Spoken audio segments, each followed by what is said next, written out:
to blame, cause we can't let go. Run away, but we're running in circles. Run away, run away. What's up, everybody? Welcome to SLC Puck! I'm your host, Austin Facer. I'm excited to be with you guys. I say that every time, but that's truly how I feel. I'm over the moon, excited to be with you guys. The music you heard today in our little cold open that we do, I don't know if it's cold open or just like me being goofy, but I like to play a fun little piece of audio for you guys to start the show. The one I chose today was a cover of Post Malone's Circles as sung by Donald Trump.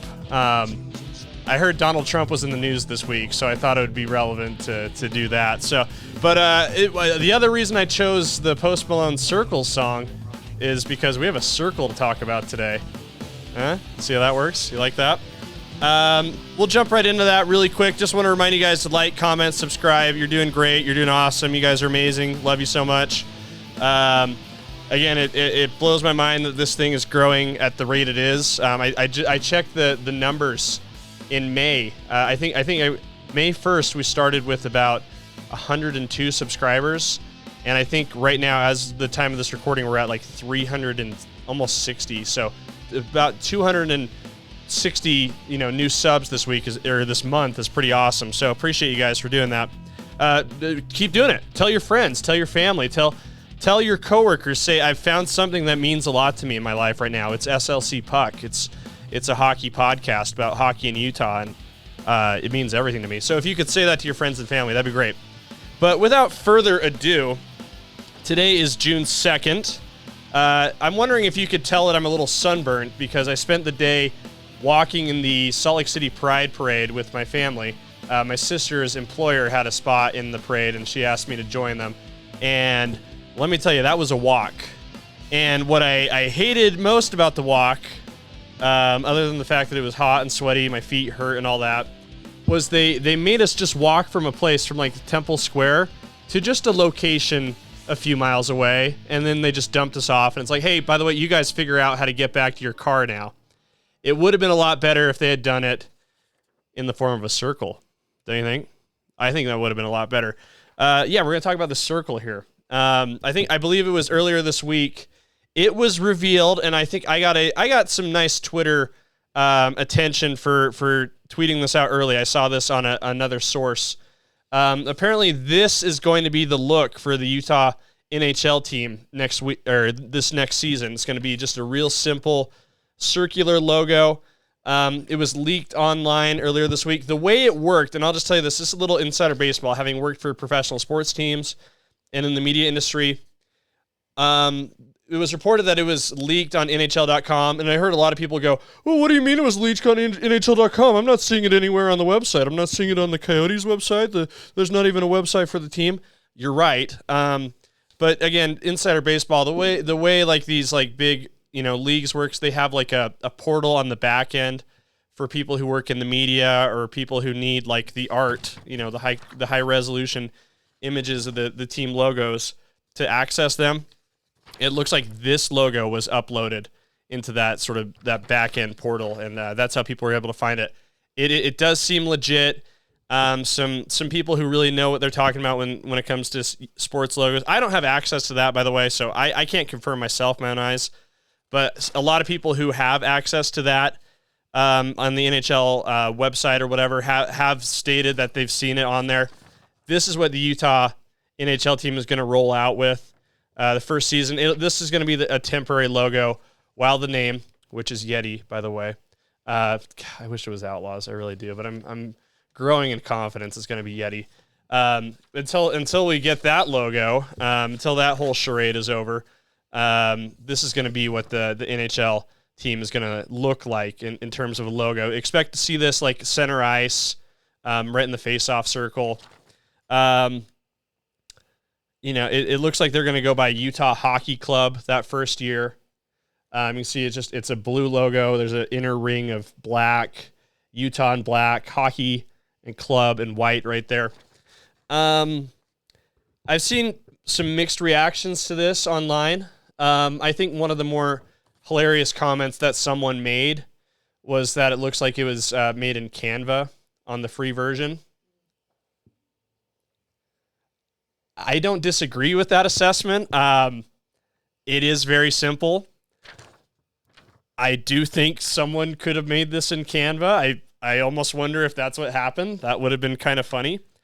I mean, there is sort of like a unique typeface. Like the H has kind of like an angled thing on the part that's going across. I'm guessing it didn't take long to put this logo together. Go ahead and sound off the comments what you guys think. I'm going to put the over-under at 12 minutes to put this together. But again, I think it's going to be a temporary sort of look for the team the first year until the name is rolled out. It's Yeti, by the way. But I think people were responding really, really well to this color. Light blue is cool. I know a few teams do light blue really well. The one that comes to my mind most immediately is the Los Angeles Chargers. Have a powder blue look that people really like. So I'm curious what the uniforms will look like. I think we'll just probably have a black and a white set. I don't think we'll see a third jersey in powder blue this first year, but who knows? Maybe we'll, maybe we won't. But it's going to be just a real like easy, clean look. Nothing controversial or nothing that draws too much attention to itself. Just something to get them going out of the gate. I do suspect it was made pretty quickly. But a lot of reaction here. Would love to hear what you guys think. I am still of the theory and the opinion that when we see the logo for real, whether it's Yeti, which I think it will be, or Outlaws, that I will see more colors into the scheme. Again, I think purple makes a lot of sense. And I'm sure they don't want to give everything away with what they want to do with the logo and the look with this first temporary logo. So there you go. That's what it is. I mean, that was sort of the big hockey Utah Hockey Club news of the week, was that got revealed. And here's what's funny is, it took a little bit of investigative work for people to find this. There still has been virtually no transparency on this from Smith Entertainment Group. I noted this on Twitter. I think it's kind of interesting that there's really not been a way to connect with the team quite yet, for fans here locally and abroad. They don't have a team website quite yet. They don't have any social media handles. Maybe that'll change in the next little bit. But as of June 2nd, that's the case. But I think we'll see like maybe little pieces of the brand start to come together in the next couple weeks. Obviously, the NHL draft is at the end of the month, and then they get into free agency in July. So I'm sure, especially considering they're picking 6th overall, they'll be picking a guy who's going to come up to the stage at the Sphere in Vegas. I'm sure they're going to want to have something to give that guy, some kind of jersey or a hat, to get his picture taken, whichever draftee that ends up being. So I think we'll start to see that sort of take a little more shape this month. But hey, there we go. We got a circle. Isn't that something, guys? We got a circle to go with. And I let me tell you, the circle's one of the better shapes, I think. It does kind of look like a sticker. Maybe that's what could be fun. You could make like little buttons. You could I think little merch like this. I'm sure this is going to be on hats, T-shirts, and all that. They're going to be kind of like collector's items in a way, because they're only going to wear this look for a few months, just one season, and then they're going to shift into their evolved look being developed by Double Dan Cartwright, the sports marketing agency that they've hired, the best in the biz, by the way. But hey, that was our big news. But again, there's been no confirmation on this from Smith Entertainment Group, but we all know what's going to happen. We know how this is going to be confirmed. It's going to be probably one of the lead stories on Monday's Pat McAfee Show. Pat McAfee's going to go, "Hey guys, did you see this? It looks like the hockey club logo got revealed." And then they're going to call Ryan Smith on FaceTime in the middle of the show. And Ryan's going to go, "Yep, that's it. That's the look we're going to go with, man. Just temporary, year one." And there you go. That'll be your confirmation. I'm predicting that happens tomorrow. So, but hey, on SLC Puck, we're willing to say that today. And I think that's what makes us different. That's what makes us special and unique and a bold choice. So there you go. That's our branding corner update. I know you guys really love updates on the brand. So there you go. But let's move into our next story. I want to talk about what to expect from the hockey club. The Athletic this week had a really great article by Pierre LeBrun, who's their senior NHL writer. Headline here, what's next for NHL Utah, armed with over $40 million in cap space, catching up with Bill Armstrong. He's the general manager of the team. So I'm just going to read some highlights here. Again, I do the heavy lifting, so you guys don't have to. I know how to read. I was really good at reading in elementary school. I was phenomenal at accelerated reader. I don't know if you remember that. I was really, really good at that. So I can read this, and I'm willing to do it for you. I'll go over some highlights here. Just talks about how the team is sort of getting settled in. It was kind of a whirlwind experience. They literally the same week they stopped playing in Arizona, they were in Utah, like a few days later, being welcomed at the Delta Center. So that, that was sort of a whirlwind experience as they describe. But here, they're getting into the nitty gritty of the summer. Utah figures to be an active franchise this offseason. Armstrong is in the middle of some meetings with his front office staff when he did this interview. Just makes a note here, the Utah Hockey Club, which, hey, whoa, that's what it's called here in the logo, guys. Look at that. Has more than $40 million in cap space come July 1st, start of free agency. Easily the most of any NHL club. Bill Armstrong chuckled, pretty good, huh? And noted that he was forced to do some different team building tactics in Arizona just due to their financial constraints, which we went over in one of our earlier episodes. It was hilarious. Go ahead and check that out. This is continuing on. It says, time to supplement the rebuild that's now heading into year 4. They've improved each of those 3 years. So now that this is maybe getting close to thinking about playoff contention time. But just because they have all this cap space doesn't mean they'll spend like drunken sailors. Nice writing. I like that. Armstrong said, our big theme is to be relentless on improving our team without sacrificing the future. And what that basically means in English, thank you for speaking English, is just making decisions that are smart, that are going to help our group grow. When we become good, these contracts can't become burdens. Yep. And then Pierre LeBrun inserted a little commentary here. Said, reading between the lines, I think you'll see Utah focus in free agency on trying to sign shorter-term deals with unrestricted free agents, to help further stock their roster this summer and overpay in salary a little bit to get that done.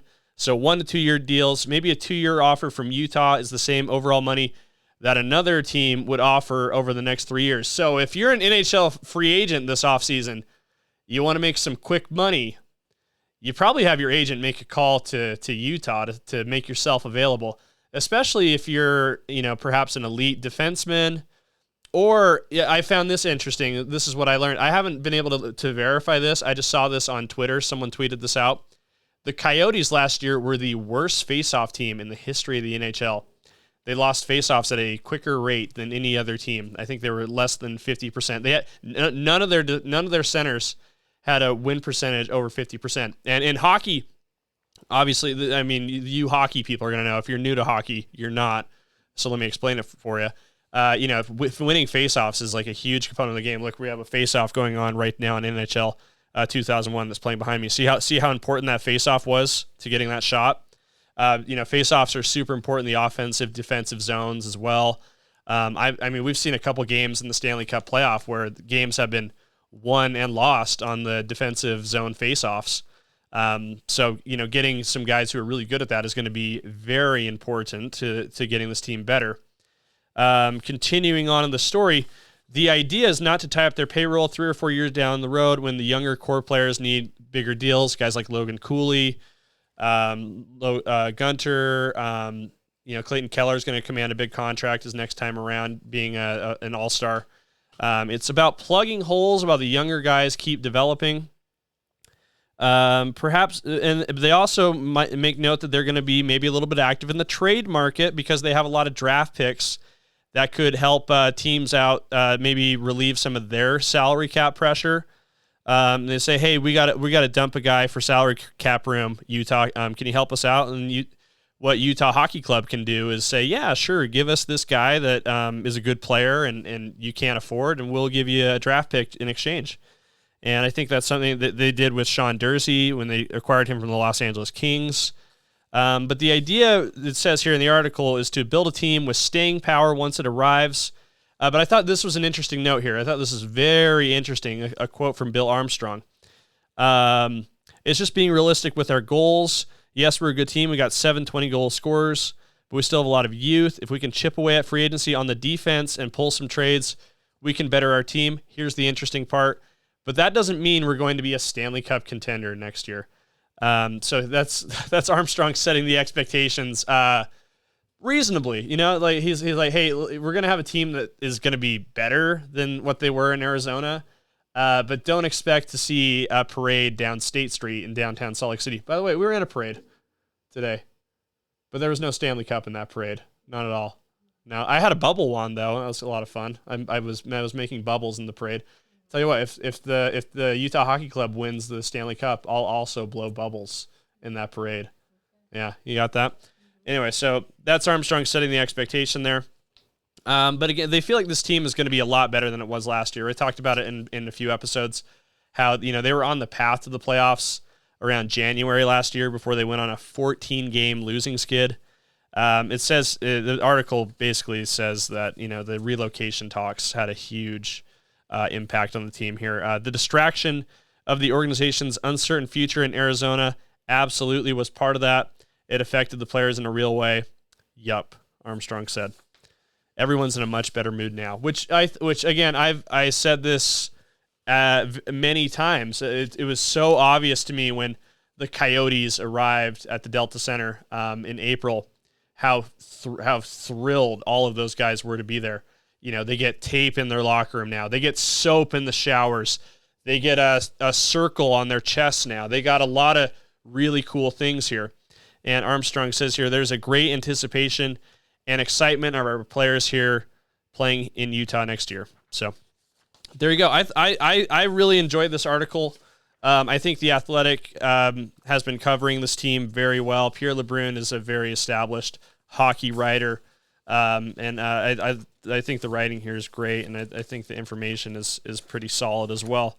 I would definitely take a look at that and try to dig in. There's good content from people all around the NHL who cover the team very well. I got another article that I've been reading. I'm not going to go too much into this. This one is from the Hockey News. NHL GMs, beware, Utah could disrupt your offseason roster plans.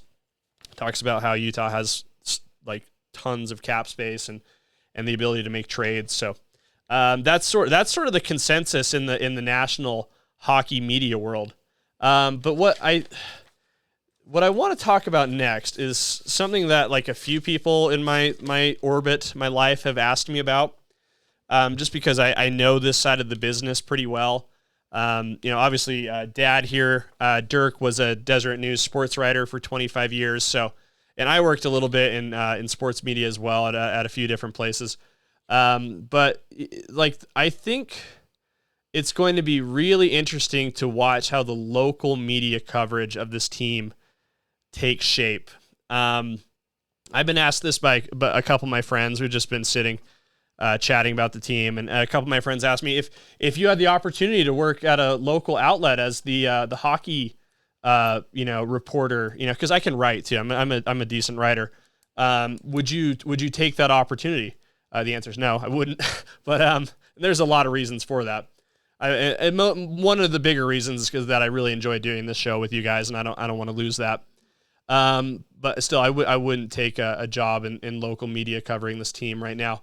And I think that's going to present a really big challenge to a lot of the local outlets. And people ask me like, how is this team going to get covered by the Salt Lake Tribune, the Deseret News, KSL Sports, KSL.com, the TV stations? And simply put, my answer is I really don't know. I don't know how a lot of these organizations are going to be able to do this. And I'll be honest, I don't think a lot of them know either. I will note that I think a lot of them have done really great work so far reporting on this team. Digging in, I think a lot of the reporters, the sports reporters, members of the media here, who probably weren't as familiar with hockey before the middle of April, have really gotten into it and have learned and are finding ways to cover the storylines around this team. But it's interesting to note that right now, June 2nd, with this being kind of the start of the busy season for the NHL offseason, and then the season's going to be here pretty soon. It's going to be here in this September. I don't think there is like an established hockey reporter in the Salt Lake market right now. And I don't know who that eventually is going to be. Whether it's somebody at the Salt Lake Tribune or someone, KSL Sports, KSL.com, anywhere like that. I really don't know how the local media is going to cover this team. And I think probably a good example of this is probably the sports department that I think is most capable of doing a really good job, but also has the biggest challenges in getting there. That is the Salt Lake Tribune. And for those of you who don't know, the Salt Lake Tribune is a nonprofit. So they rely on donors, on fundraisers, a subscription model to fund themselves. And as a nonprofit, they sort of have different hoops they have to jump through. And the Jazz reporter for the Salt Lake Tribune, Andy Larson, talked a little bit about how they have this challenge of finding a hockey reporter like pretty soon. And I'm not sure how they're going to do that. He talked about it on Twitter how, it was like a big line item on their budget that they were not expecting for next year because everything came together so fast. And so they've got to get a bunch of money together. They've got to get it approved by their board of directors. They've got to go out and hire somebody I don't think there's anybody in market who could do it. So they have to bring someone in from a different area, a different part of the country. But there's so many hoops they have to jump through. And again, I don't know what the local media coverage is going to look like. I think, again, I've said this a couple times. I think a lot of the places are doing the best they can, but that's just kind of an interesting story to watch. We don't have some folks are doing really nice work. Jay Stevens, who hosts the Utah Puck Report for KSL Sports, he's doing a really nice job with that podcast and providing a little insight and commentary on their website. My buddy Kyle Ireland, I think, has moved over to be the NHL insider for KSL Sports. But we'll see what that coverage looks like and how it takes shape. I would not say that what I'm doing here at SLC Puck should be considered, local media coverage, because I'm not reporting on anything. I'm offering my commentary on the reporting, and I think that's sort of my spin on this. I'm not in the locker room at practice at morning skate covering the games. I did have an opportunity. Maybe I'll talk about some other time to help the NHL out with their coverage. It was cool that they reached out and we had some conversations there. So maybe I'll talk about that some other time. But that's a story to watch, and I'm pretty fascinated and interested. And I think what I should have done for the music for the show to sort of end as well is I should have done something for the Circle of Life. Because that would have been perfect with this circle, yeah. See, and I'm just trying to do it here. I know I'm really hoping YouTube doesn't give me a strike for using the Donald Trump parody of Circles by Post Malone. So YouTube, please don't do that to me. I don't want to see this thing slow down. But anyway, so that's today's show. I appreciate you guys tuning in. Happy Pride Month in Utah, by the way. Happy Pride Month. It was cool to be at the parade. It was fun. I thought it was amusing that, we were walking the parade. I had the bubble wand and like a little sign, and people were like losing their minds, like cheering for us. And I'm not a member of that community that is being celebrated, but I was just there to just fill space. But people were losing their minds, you're awesome, you're so amazing, you're so. I'm not brave at all. I'm just holding a bubble wand. So that was still pretty cool to see. So kudos to that. Don't forget to like, comment, subscribe. Merch available at slcpuck.shop. Theo Fleury, former Salt Lake Golden Eagle, Calgary Flame. I'm sure I said that wrong. Calgary, there you go. Calgary Flame. I sent him a shirt in the mail. He said he loved it, so that's cool. See, if you want the same t-shirt as Theo Fleury, order the freaking t-shirt. That's all I can say. But anyway, so that's that. I'm enjoying the heck out of this. You guys are great. You're wonderful. Everything you do is amazing. And you guys have a great start to your summer. We'll talk to you soon.